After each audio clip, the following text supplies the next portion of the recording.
بستر پر پیشاب کرنا، مثانہ کی کمزوری ہوتی ہے، تو یہ بچے اکثر جو ہیں ایسے مسائل میرے پاس بہت سارے آئے ہیں.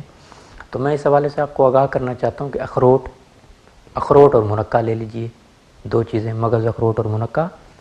یہ آپ اپنے بچوں کو 20 گرام صبح اور 20 گرام شام کو استعمال کیجئے، بہت ہی مفید ہے. دوسرے نمبر پہ تلوں کا لڈو بنا لیجئے گائے کے دودھ میں.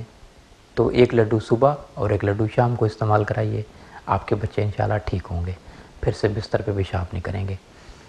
تیسرے نمبر پہ اللہ کی دی ہوئی نباتات میں سے کھجور ہے.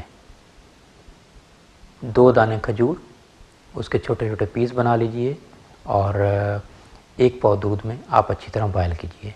1 پاؤ دودھ میں بوائل کرنے کے بعد دودھ کو بھی نیم گرم بچوں کو پلائیے، اور ساتھ میں جو کھجور چھوٹے چھوٹے ہوں گے وہ نیم گرم بچوں کو کھلائیے. آپ انشاءاللہ آپ کے بچے ٹھیک ہو جائیں گے. چوتھے نمبر پہ امرود موجود ہے، امرود کا استعمال کیجئے، اپنے بچوں کو امرود کھلائیے، انشاءاللہ آپ کے بچے جو ہیں ٹھیک ہو جائیں گے، بستر پہ پھر سے پیشاب نہیں کریں گے، اور اسی غذا سے مستقل طور پہ صحت مند رہیں گے. ان کا مثانہ بالکل تندرست ہوگا.